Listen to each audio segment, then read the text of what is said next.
hear me out. After UFC 322, Makhachev is the GOAT in my eyes already. But what I really want is for him to achieve that status in such a convincing way where no one would dare to dispute. Cause I truly believe the guy is capable of doing just that. So today we are going to talk all about what he needs to do, who he needs to fight next, and also yap a little about how this fight with JDM went. Before we talk about the future for Makhachev, cause believe me, there are many amazing fights to make here. Topuria, Usman, Prates, Morales, Garry, like the list goes on. But I believe we should focus on what happened this weekend first, okay? I mean, if you went out and asked even the most hardcore fans of Makhachev, I really don't think even they would say he would make it look this easy. No disrespect to JDM, and I really don't want to brag, yet I personally said Makhachev would run through him in some shape or form. Still, I gotta be real with you guys, I was definitely not expecting a 50-45, zero resistance by JDM type of fight, okay? Cause I was thinking JDM would scramble way more when he would eventually get taken down, which would lead to him getting submitted by a Dars or something. Even if you're a hater of Makhachev, let's not kid ourselves, his finishing ability on the ground is unrivaled in the UFC. I'm surely not a hater of his, I would go as far as to say he's the greatest of all time, cause what he did to JDM was not because JDM sucks, you can't possibly say that's alright. Out of all the modern top welterweights, on paper at least, JDM was looking like the one who could give Islam the most problems. Now I get it, in the end this was not the most entertaining fight, but I still have a couple big problems with people who keep saying it was a total snooze fest and it was all because of Makhachev. That is just dumb, and let me tell you why. I know, it may be hard to really digest what I'm going to say if you're a quote-unquote wrestling hater, but my man, every single MMA fight starts on the feet. Like if your dude, if your favorite fighter is getting taken down, that's on him. He needs to learn how to defend it. Not only that, every single MMA fighter should, in theory at least, be capable of scrambling back up if their opponent is just laying and praying. I mean, I understand, in some fights, yeah, the wrestler just holds position and not even try to go for submissions or a finish, but it wasn't the case in this one, was it? It's just that Makhachev's game plan was way too good, cause those leg kicks, man, they completely shut down JDM. I was kinda surprised, not gonna lie. For some reason, the UFC stats guys, they did not give Islam any official submission attempts, which is straight up nonsense, cause I feel like it takes credit away from Jack too, cause I think he defended the submissions very well. Unfortunately, he couldn't build up back to his feet, but at least on the ground, he was able to survive. I guess against someone like Makhachev, that's a relative success. Seriously though, this was a masterclass of a performance by Islam. He came a long way since being knocked out by Pantoja, man. Time flies fast in this sport, you know? Jokes aside, Saturday felt like a lifetime in making for this Dagestani team. Whether you love them or hate them, you gotta admit, they are the real deal. When it comes to Makhachev specifically, and his case for becoming the GOAT, for some, he might be it already, as I said. For others, let's think and talk about what does he need to do next, really? Oh well, I reckon it's going to take either 3 title defenses in the welterweight division, or I know this will sound crazy, but there's a world where even 2 might be sufficient. What if, okay, what if Ilia Topuria, Topuria goes up, Makhachev and him face each other for the 170 belt in the White House of all places? I mean, that's a legendary fight if you ask me. I know it's less than ideal to have Ilia come up like 2 weight classes in less than a year. Still though, the bad blood is there, I don't even need to mention the star power on both ends of this. I'm telling you man, this would be beyond incredible to witness. Some people will for sure say Topuria is too small physically for yet another move up, yet I don't really care that much.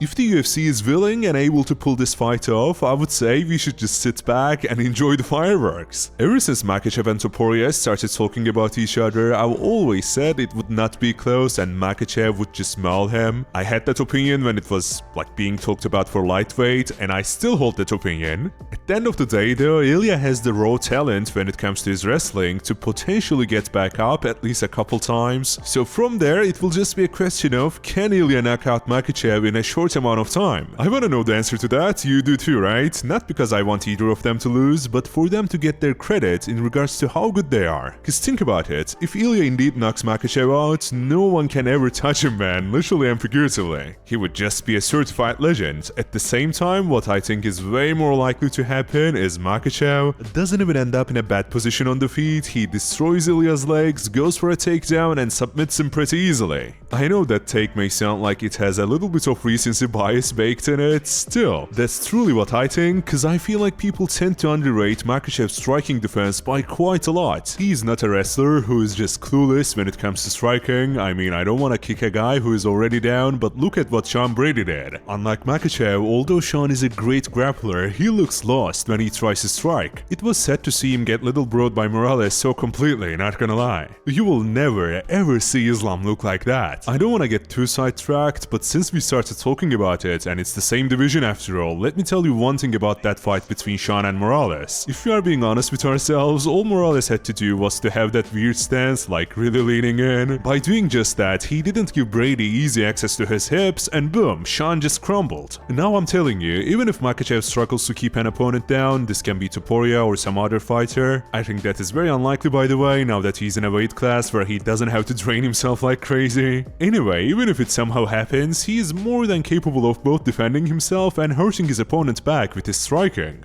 The only type of fighter who can stop his takedowns though would have to be someone like Usman or something. I know most people don't exactly love that matchup, I don't either, man. Like Usman, although I love him big time, is kinda past it. A fight between him and Makhachev would still sell though, just because of his legacy. Maybe it's just me being weird, but I'm not particularly looking forward to any other matchup for Islam in welterweight, to be honest. There are names such as Prates, Morales, as we already discussed, Ian Garry if he wins against Belal. None of these feel like that big of a threat for Makhachev, so when you really think about it, you come back to Usman, cause Usman is kinda the hardest matchup in a weird way. I guess that's the reason why I want the Topuria super fight so bad, man. Like, in my eyes at least, Usman needs another top 5 win, Prates has no chance against Makhachev, so why don't we make the super fight between Ilya and Islam happen? In the meantime, we put Usman and Morales against each other. Either Morales comes out on top and says, hey man, you see, wrestling ain't it, I'm just way too strong for these guys, or Usman somehow pulls it off, then we can say, you know what, Hong, you still got it, and here's your title shot. You can say what you want, but I really think this is the best case scenario for the welterweight division. Now that we are like, what, 5, 6, 7 minutes into this video, I realized I need to make a part 2, maybe a part 3, if I want to do a deeper breakdown of Makhachev's future matchups, including Topuria, Usman, and all the other welterweights, so take this video as like a sentiment or vibe check, reacting to Makhachev finally becoming the 170 champion. Let me know what you think about him being the champ, who can give him actual problems, write it down in the comments so I can feature them in the next video, which I will dedicate to all of these possibilities in depth, okay? I'll see you then, subscribe and take care until the next time. Cheers!